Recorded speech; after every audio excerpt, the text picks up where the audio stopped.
Puis là, tu vois un fourgon avec la porte qui s'ouvre derrière et des photos, tu fais: «Waouh les gars, vous êtes fous en fait!»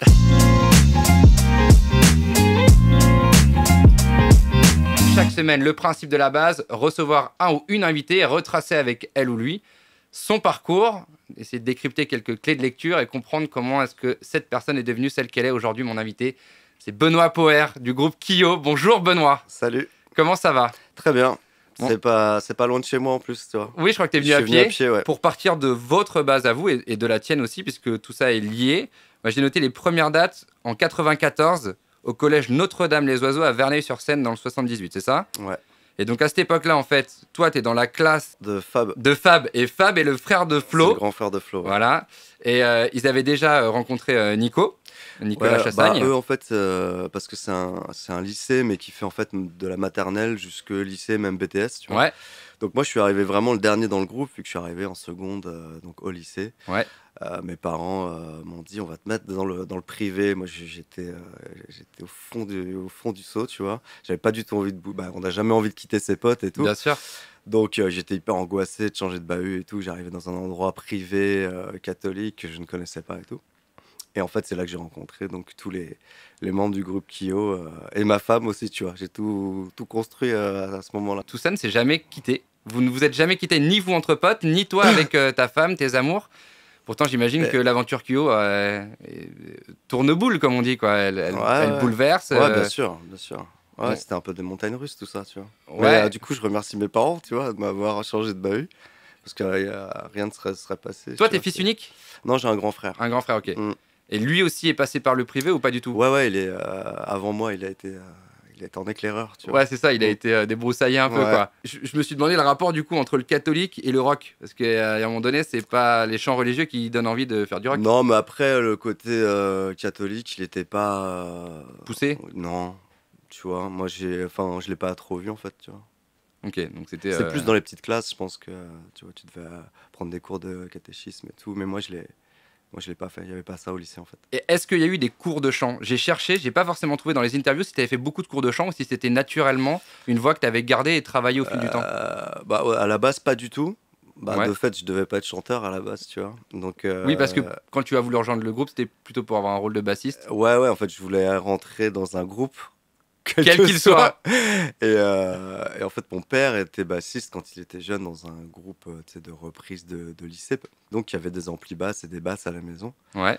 Et en fait, là, le poste de bassiste, c'est toujours le poste qui manque, en fait. Tu vois, quand tu vois des annonces de groupe, les gens cherchent soit un batteur, parce que c'est rare d'avoir une batterie chez soi et tout ça, donc c'est pour des questions de logistique, soit le rôle de bassiste, parce que personne n'a envie d'être bassiste.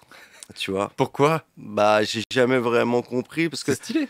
moi je trouve aussi, mais les gens, le public sous-estime vachement, tu sais, l'importance de la basse. Souvent, c'est un peu ingrat, tu vois, les gens savent pas trop ce que tu fais et tout.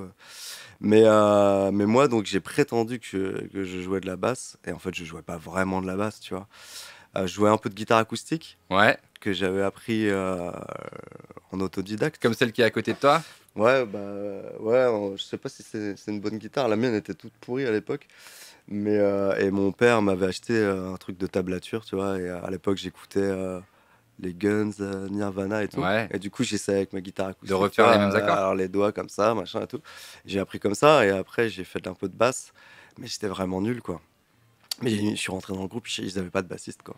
Mais alors, du coup, comment est-ce que vous êtes donné les rôles? Vous n'avez pas fait un tirage au sort, tu vois. Alors, toi, tu seras chanteur. Bah, en fait, je suis devenu chanteur quand on a commencé à composer, en fait. Tu vois, moi, j'ai commencé assez tôt à composer les chansons, à écrire les textes aussi. Et du coup, c'était naturel de chanter les chansons que j'écrivais. Mais Nico chantait aussi, Flo chantait aussi, et Ouais. chacun chantait un peu les chansons qu'il écrivait, si tu veux. Donc, et moi, je me suis mis à écrire de plus en plus, et c'est finalement progressivement que je suis devenu chanteur lead officiel, tu vois. Et ça s'est pas fait d'un coup, en fait. Ça s'est imposé naturellement. Mm. Mais il n'y a pas des questions d'ego qui rentrent en compte à ce moment-là? Bah, à l'époque, curieusement, pas trop. Pas trop, tu vois. Je pense que le plaisir qu'on prenait, tu vois, était dominant par rapport à ces questions d'ego. On se prenait pas la tête, tu vois. On faisait même un truc bizarre, c'est que les textes, on les écrivait à quatre. Ouais. On passait des après-midi et chacun cherchait un mot manquant, tout ça, qui est un truc qui, moi, me paraît complètement invraisemblable aujourd'hui, tu vois. Parce que pour moi, un texte, ça doit être un truc fort qui vient de soi, que tu as envie de chanter et tout. Mais à l'époque, on faisait tout de façon ultra collégiale. Et il n'y avait pas de truc d'ego, de trucs comme ça. Donc à l'époque, les quatre, c'est les deux frères, Fabien et Flo, Ouais. Nicolas Chassagne Mm, et toi. mm, Je me suis demandé dans ton écriture, on a reçu ici certains jeunes talents.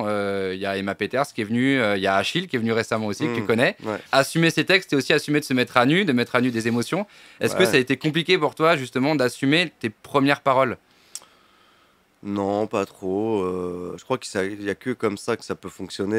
Et souvent, bah, les artistes disent, moi je l'ai ressenti aussi, c'est que plus tu vas dans l'intime, plus tu vas dans l'universel paradoxalement. Si tu veux, plus tu dis les trucs que tu as dans le cœur, plus ça va toucher les gens parce que, à part quelques détails près, on est quand même tous un peu semblables, tu vois, et on passe un peu par les mêmes phases, surtout qu'à l'époque, tu vois, nous on était ados.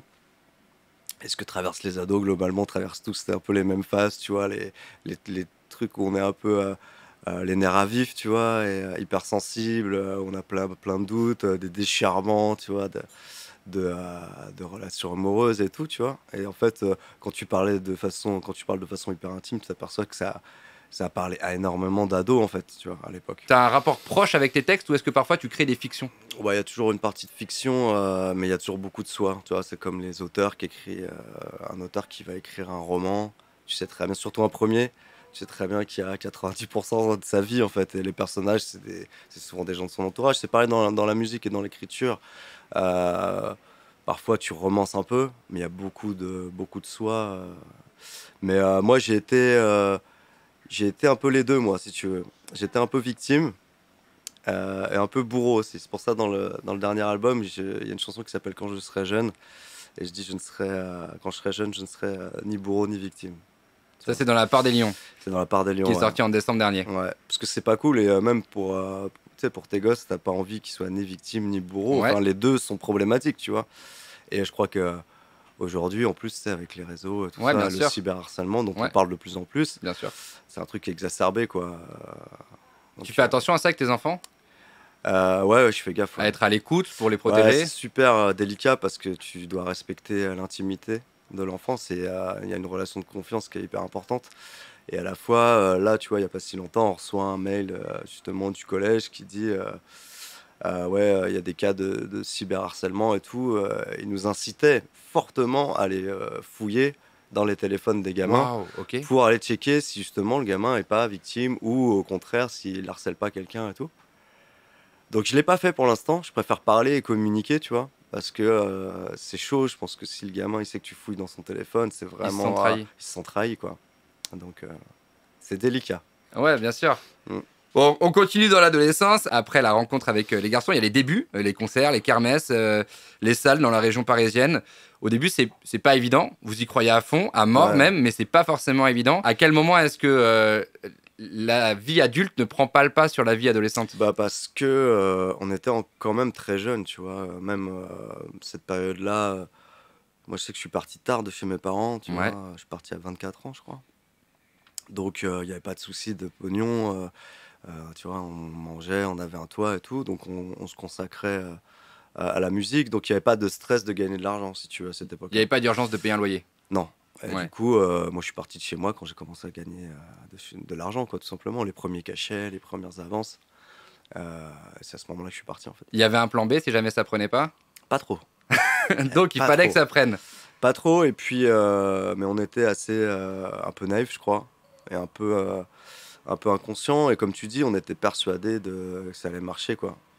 Même si le premier album a pas marché du tout, tu vois. Le tout premier. Ouais. Qui Euh, est sorti en 2000, qui s'appelait Kyo. Ouais, on s'est dit, ouais, ça va être plus compliqué que prévu, mais ça nous a pas. On s'est dit, bah vas-y, on va faire. Mais c'est déjà une première clé de lecture, ça veut dire la ténacité, le fait de jamais rien lâcher Ouais. et Je de. pense que c'est l'âge hein, qui fait ça. C'est plus dur quand t'es plus vieux, je pense. Quand t'es plus vieux et que tu vois le temps qui passe et tout, un échec, ça doit être difficile. Bon, là, on était jeunes, on avait la vie devant nous, tu vois, on n'était pas trop stressés en fait.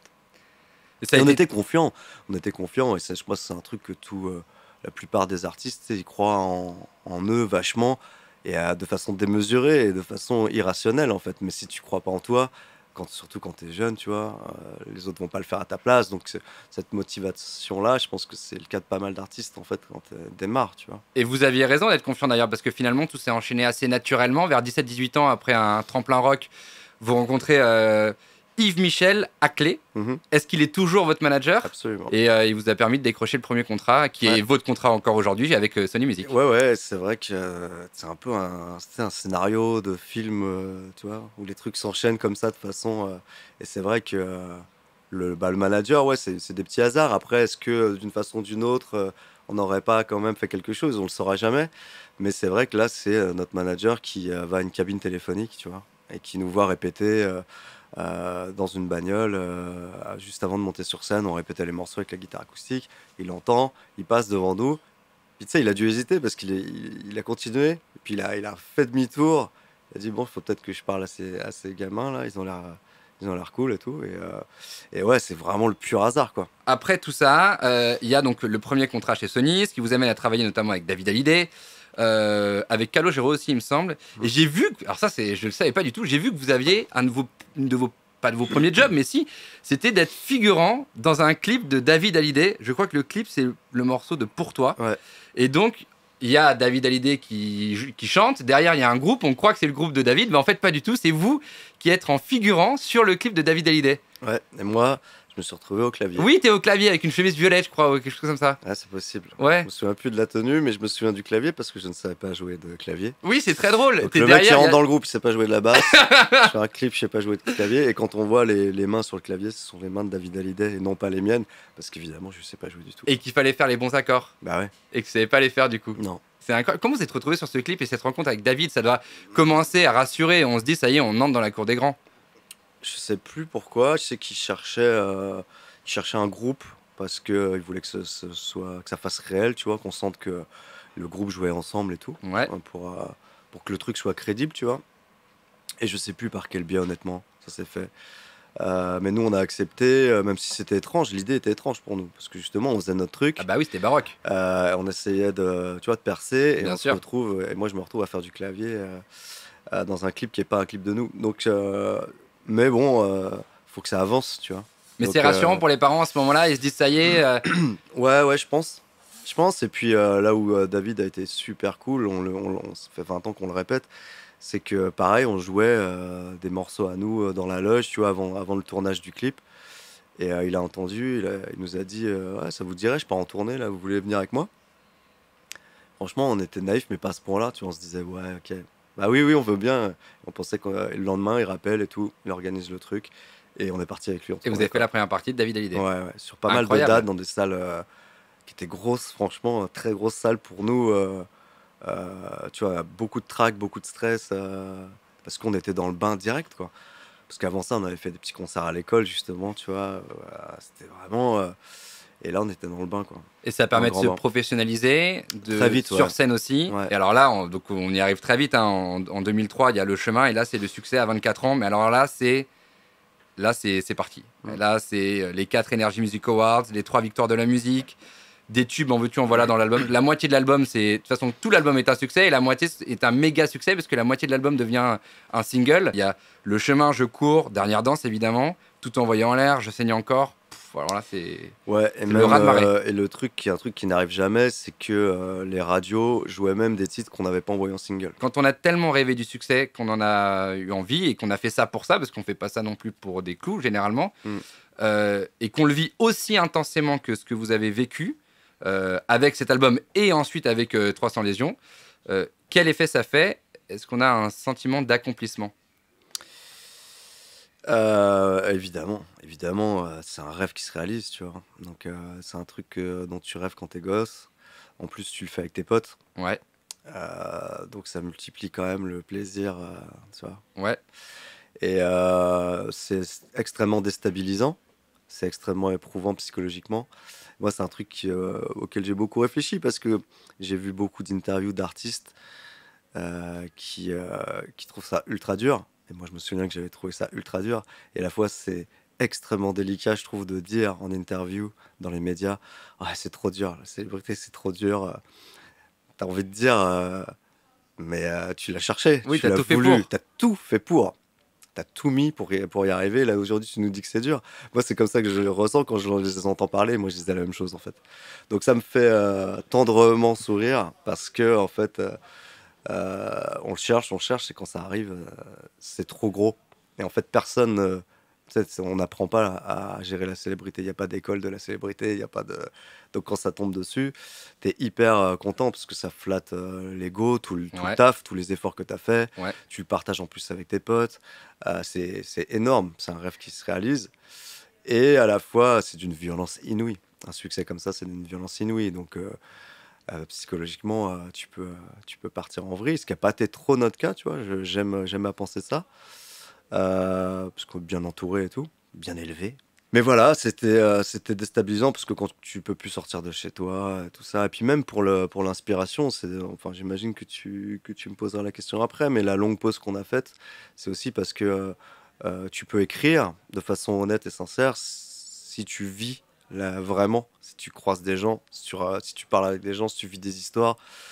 Et quand tu peux plus sortir de chez toi, t'es en dehors de la vie, quand tu prends plus les transports en commun. Et en fait, je disais d'ailleurs sur 300 lésions, je disais je ne sais plus du tout de quoi parler. Et on m'a dit, bah, écris un texte sur la célébrité. Machin. J'ai dit, je vais pas écrire un texte sur la célébrité et tout, je vais pas me plaindre et tout. Et il y a le morceau Qui je suis sur 300 lésions qui parle de ça. Et c'est un morceau que les fans aiment bien, mais à la fois, je trouve que c'est un morceau très étrange, quoi. C'est un morceau qui dit c'est bizarre, c'est dur la célébrité. Et en fait, le Kyo et le public de Kyo, ça a toujours été vachement aussi les textes. Et le fait justement, comme on le disait au début, que c'était des textes qui les touchaient. Et ils avaient l'impression que c'était des choses qui vivaient eux. Et là, Qui je suis, c'est un morceau ils n'ont pas du tout vécu Bien ça, sûr. tu vois. Donc pour moi, il y a un décalage en fait. Quand on a un succès comme celui que vous avez, à ce moment-là, tout s'ouvre. Tout le monde veut travailler avec vous, tout le monde veut Hmm. faire des featuring, tout le monde veut des morceaux. Comment on choisit? Est-ce qu'on se laisse porter par la maison de disques et on devient infantilisé? Ou est-ce qu'on arrive aussi à garder un peu le contrôle de ses envies? Non, on garde pas le contrôle et nous, on s'est laissé porter par le truc. On a un peu tout fait à l'époque. Et c'est normal, tu vois. Moi, je comprends la démarche en fait. C'est tellement dur d'y arriver qu'une fois que tu y es, tu faut jouer le jeu, tu vois. Donc la Ouais. maison de 10 voulait qu'on joue le jeu. Et nous, tu vois, on était plutôt d'accord. Sauf que je pense on aurait dû se protéger un petit peu quand même, parce qu'on a fait trop de trucs en fait. Et on était lessivés psychologiquement et même physiquement. On était morts en fait, tu vois. C'est pour ça qu'on a fait cette pause, parce qu'on était rincés, mais à un point inimaginable, quoi. Dans ces années-là, quand vous êtes sur le fameux plateau de Thierry Ardisson, qui à l'époque était le plateau sur lequel il fallait être, Ouais. tout le monde en parle, et tu parles du coup de l'amour que tu as pour Laetitia, et tu dis, mais le problème c'est qu'aujourd'hui je suis dans une telle machine que si je me mets avec elle, ça va tout faire exploser. Il vaut mieux qu'on se pose plus tard quand on peut être au calme. Moi, j'étais déçu à l'émission d'Ardisson parce que j'étais content de faire cette émission. Bon, Ouais, c'était bien pour le groupe et tout. Mais quand il lance le truc et qu'il dit alors, c'est l'interview Hardy Toons, ouais, je sais Hardy pas, Tones, ouais, parce que exactement. les gamins étaient fans en fait. Exactement.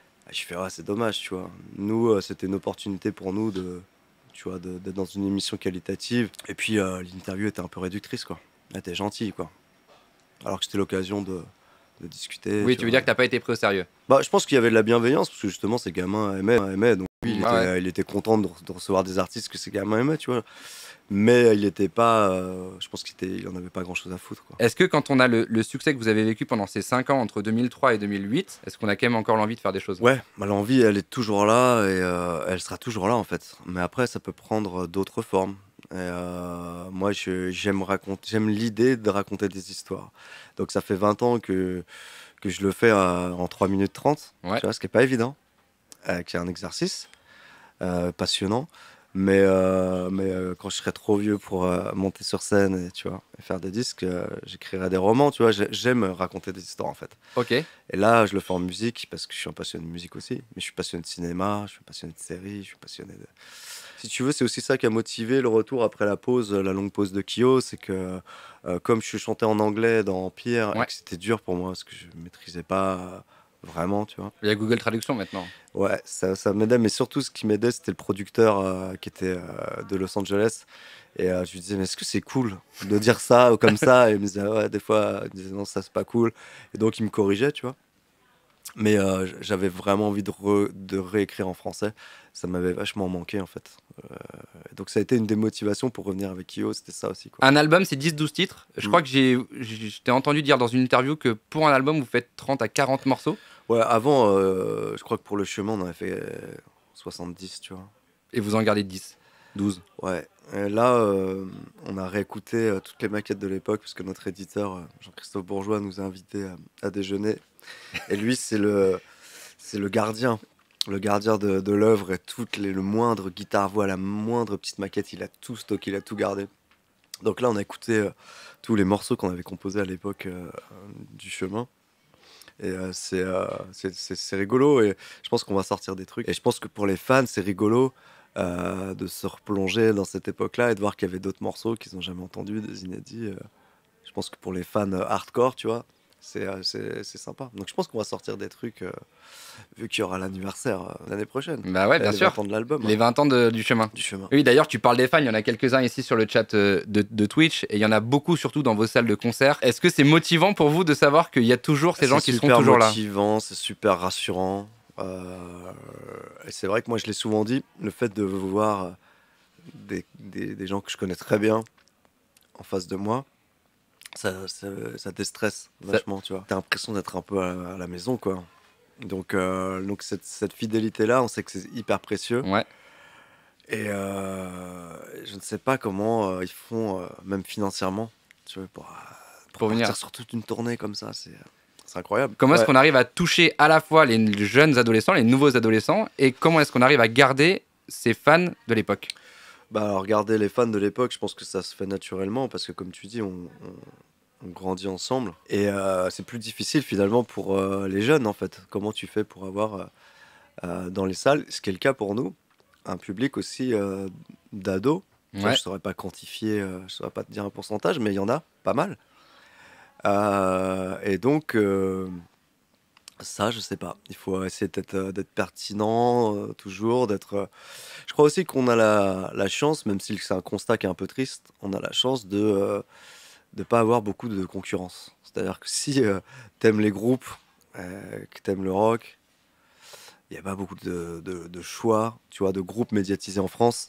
Il y en a moins aujourd'hui, mais il y en avait beaucoup à l'époque. Est-ce qu'aujourd'hui, c'est plus dur sur une période qui est plus propice à une musique urbaine? Bah déjà, t'as raison, mais c'est naturel que la roue tourne. Ah ouais, mais et puis ça Moi, je reviendra voyais, d'ailleurs. Hein. et ça reviendra. Et je voyais le doc d'Orelsan, où il disait à l'époque c'était super dur pour nous. Exactement. Et C'était pas la période. d'ailleurs, il y a une image de nous, tu vois. Oui, c'est vrai. Et c'était. Et ouais, ça devait être dur. Le rap avait du mal à s'imposer et tout. Alors qu'aujourd'hui, il est roi. Alors qu'aujourd'hui, il est roi. Bah oui. Mais le rock, c'est comme le rap, ça mourra jamais, tu vois. Les guitares, ça mourra jamais, tu vois. Ça existera toujours. Donc c'est cyclique, quoi. Mais malgré tout, il y a un public pour ça. Et si tu vois Indochine qui remplit des stades Ouais. en un claquement de Téléphone. doigts, téléphone. Voilà, donc le public est toujours là quand même, je pense. Mais il y a peu d'artistes médiatisés, t'as raison, depuis quelques années, quoi. Ouais, c'est vrai. Et c'est pour la raison pour laquelle nous, on s'estime extrêmement chanceux aussi, parce que c'est plus le style qui est à la mode. Mhm. Euh, Même si moi, je pars du principe que, comme je viens de te le dire, ça reste indémodable, en fait, tu vois. Et pourtant, on a ce public qui vient nous voir, et on sait que ça, on a beaucoup de chance, parce que il y a des artistes de l'époque que tu as cités Ouais. qui ont beaucoup plus de mal. Tu vois ce que je veux dire? Donc, nous, on a une connexion forte avec le public, et on sait que c'est très, très, très précieux. Aujourd'hui, tout est choisi à travers les réseaux sociaux, à travers TikTok notamment. Il y a beaucoup, beaucoup de morceaux sur les radios musicales qui C'est sont vrai. choisis parce qu'ils sont numéro 1 sur TikTok. Pour le coup, Kyo, c'est pas forcément numéro 1 sur TikTok. Et il faut quand même réussir à sortir son épingle du jeu. Est-ce que vous avez un lien avec les réseaux sociaux? C'est pas forcément toujours évident de s'y mettre, mais est-ce que vous avez une envie déjà de vous y mettre? Est-ce que c'est un truc qui vous plaît, qui vous amuse, avec lequel vous avez envie de jouer, ou pas tant que ça? Bah en fait, tu vois, c'est pas naturel pour nous. Mais on fait des efforts, et en fait, je pense que aussi, il faut qu'on trouve sais, si c'est pas ludique pour nous, on le fera jamais. Donc, faut qu'on trouve des façons ludiques de le faire. Et marrante, ouais. On a quelques idées, tu vois. Donc, je pense qu'on s'y mettra quand ça nous fera marrer, en fait. Quand on trouvera un angle, tu vois. Et, Ouais, parce que tu disais raconter une histoire en 3 minutes 30 avec un morceau. Les durées de morceaux ont changé d'ailleurs. Maintenant, c'est 2,40, 2,30, 2,40. Ça peut être l'occasion de raconter une histoire en 15 secondes ou en 30 mais secondes. juste, tout à fait. Non, mais c'est vrai, c'est un Non, mais défi aussi, c'est un challenge. Hein, je suis d'accord. Et des histoires, on en a beaucoup, tu vois. Mais j'en doute Donc, pas. justement, on réfléchit à un moyen de raconter tout ce qu'on a vécu. Et ça peut être par, justement, l'intermédiaire des réseaux. Toi, je sais que tu as été harcelé par des paparazzis. Il y avait des gens qui avaient loué un appartement en face de chez toi pour faire des photos et des choses comme ça. Les autres membres du groupe étaient un peu plus protégés. Mhm. Est-ce que pour toi, c'était plus difficile? Ouais, parce que tout ça est une vaste mise en scène et que moi, j'ai toujours vécu simplement. Donc, si tu veux, moi, j'avais pas de stress à aller à la plage avec mon vélo, mon sac à dos. Tu vois, je faisais pas attention à mon style ou quoi. Tu vois, je vis simplement. Donc, et puis là, tu vois un fourgon avec la porte qui s'ouvre derrière et des photos. Tu fais, ouais, les gars, vous êtes fous en fait. Et, euh, et voilà, mais après, bon, encore une fois, ça fait partie du truc, tu vois. Mais ça fait plaisir à personne. Franchement, les gens qui vivent bien avec ça, c'est des gens bizarres, hein. Les gens qui aiment ça, tu vois, c'est des gens bizarres. Et après, quand je dis que c'est une mascarade, je me souviens justement cette histoire d'appart loué en face de chez moi. Il y a un mec qui finit par choper les codes, qui finit par monter, qui tambourine à la porte. Tu sais, je finis par ouvrir. Et le mec nous dit, bah de toute façon, vous allez y passer, donc vaut mieux, tu vas faire un deal. On fait des belles photos, comme ça vous pouvez choisir, plutôt que de vous faire shooter, parce qu'ils étaient, tu sais, c'était pas les mêmes magazines et tout, ils étaient pleins, tu vois. Et, euh, et donc le mec nous explique qu'il nous montre des photos d'appartements, parce que nous on vivait dans un petit studio, tu vois. Il disait, bah ça, ce sera votre appartement. Je dis, comment ça va être notre appartement? Ouais, on va faire croire que vous vivez là-dedans, c'est un appart de malade et tout. Donc, en fait, on vend du mensonge. Non, il y a une mise en scène. Absolument. Tout ce que tu vois dans les magazines, les machins, c'est pas chez les gens, en fait, tu vois. C'est des trucs loués, c'est des trucs pour l'occasion, tu vois, les séances photos. Je vais te poser une dernière question avant de se quitter. Vous avez la chance d'avoir un hit comme Dernière Danse. Est-ce qu'on en a marre de la jouer sur scène? Bah, pas du tout. C'est vrai qu'il y a pas mal d'artistes. Tu sais, je pense forcément, moi, à Radiohead, qui a pas joué Creep pendant 10 ans, je crois, Ouais. qui voulait plus le jouer. Ou Oasis qui veut pas Oasis, jouer Wonderwall? Ouais. Ouais. Euh, Je comprends le principe parce que c'est vrai que t'as pas envie que ça éclipse tout le travail que tu fais. Quand un artiste fait son dernier album, c'est toujours le meilleur. Moi, je me souviens de Robert Smith qui disait dans une interview, je sais très bien que l'album qu'on vient de faire, c'est le meilleur album des Cure. Mais les gens ne diront jamais ça. Ce sera toujours les morceaux, les premiers In Between Days et tout ça que les gens préféreront parce que ça marque leur vie, ça marque de façon indélébile. Et, mais moi, j'en ai jamais eu marre de jouer Dernière Danse. Et je pense aussi que le fait qu'on ait fait une pause de presque 10 ans, Ouais. c'est ça aussi qui a joué vachement dans la balance. C'est-à-dire qu'après, quand on est remonté sur scène et qu'on a rechanté Dernière Danse, ça faisait 10 ans qu'on l'avait pas chanté. Donc on le faisait avec le plaisir et aussi le plaisir de se replonger. Tu sais, moi j'avais des doutes au début quand tu joues des trucs plus teenage comme je cours ou tout envoyer en l'air ou des trucs comme ça. Je me dis, mais vas-y, j'ai 30 ans, j'ai 35 ans. Ça correspond plus à C'est moi. bizarre. Ouais. Et en fait, on se disait, c'est pas possible de pas les mettre, ces morceaux-là, les gens vont être déçus et tout ça. Et en fait, j'ai vu très vite, c'est grâce au public, en fait, j'ai vu leurs yeux quand on jouait le titre. En fait, j'ai compris, j'ai capté que eux, ils revivaient cette Ah, mais bien époque-là sûr. de leur adolescence et tout. Et c'était un voyage direct vers cette période de la vie qui est intense. Et du coup, moi, je l'ai vécu de la même façon qu'eux, en fait. Je me suis dit, mais oui, c'est ça, en fait, on voyage. Et je le dis sur scène, on voyage. Quand tu as une carrière de plus de 20 ans, tu voyages à travers les époques. C'est ça aussi qui est chouette. Donc, c'est avec vraiment beaucoup de plaisir et d'émotion à chaque fois qu'on joue à Dernière Danse. Moi, je m'en lasse pas. Je m'en lasse pas. Merci beaucoup, Benoît Poer. Merci à toi. Merci d'être venu répondre à mes questions. C'était très chouette, c'était cool. C'était cool, ça t'a Ouais, plu? ouais, carrément. Merci à vous sur le chat de Twitch et un grand merci à Adrien et François, les propriétaires du restaurant qui nous accueillent ici. Big up aussi à l'équipe qui m'encadre. Il y a Victor Labro, le directeur technique qui est derrière caché, Lucas à la réal et évidemment il y avait Cassini, on peut la citer, qui était là aujourd'hui aussi, l'attaché de presse chez Sony Music. Merci à vous, rendez-vous samedi prochain 17h30. Je m'appelle Mathieu Gérard, c'était La Base. À plus.